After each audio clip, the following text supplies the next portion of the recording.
Hello friends, welcome to C job info. അപ്പോൾ ഈ വീഡിയോയിൽ നമ്മൾ ഷെയർ ചെയ്യാൻ പോകുന്നത് കേരള ടൂറിസം വകുപ്പിൽ വന്നിരിക്കുന്ന വാക്കൻസി ഡീറ്റെയിൽസിനെ കുറിച്ചിട്ടാണ്.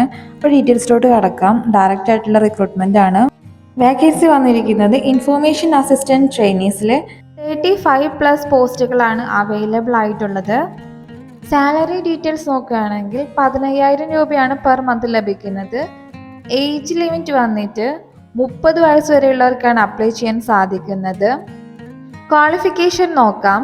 ഡിഗ്രി അല്ലെങ്കിൽ പോസ്റ്റ് ഗ്രാജുവേഷൻ ഇൻ ടൂറിസം ആണ് ക്വാളിഫിക്കേഷനായിട്ട് ചോദിച്ചിരിക്കുന്നത്.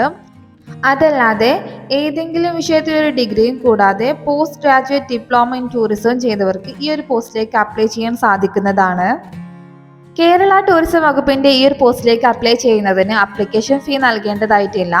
സെലക്ഷൻ പ്രോസസ്സ് നടക്കുന്നത് ഡോക്യുമെന്റ് വെരിഫിക്കേഷനും പേഴ്സണൽ ഇന്റർവ്യൂവും വഴിയായിരിക്കും. ഇനി കുറച്ച് കണ്ടീഷൻസിനെ കുറിച്ചിട്ടാണ് പറയുന്നത്. അപ്പോൾ ഡീറ്റെയിൽ ആയിട്ടൊന്ന് പോസ് ചെയ്തിട്ട് വായിക്കാൻ ശ്രദ്ധിക്കാം. ഇനി അപേക്ഷകൾ സമർപ്പിക്കേണ്ടത് ഓൺലൈൻ മുഖേനയാണ്. ടൂറിസം വകുപ്പിന്റെ വെബ്സൈറ്റിൽ ഒഫീഷ്യൽ നോട്ടിഫിക്കേഷൻ അവൈലബിൾ ആണ്. അപേക്ഷകൾ അയക്കേണ്ട അവസാന തീയതി ഒക്ടോബർ 8, 2024 അപ്പോൾ എത്രയും പെട്ടെന്ന് തന്നെ അപ്ലൈ ചെയ്യാം. മറ്റുള്ളവരിലേക്ക് വീഡിയോ ഒന്ന് ഷെയർ ചെയ്ത് കൊടുക്കുക. അടുത്തൊരു വീഡിയോയിൽ അടുത്തൊരു ഇൻഫർമേഷനായിട്ട് വീണ്ടും കാണാം.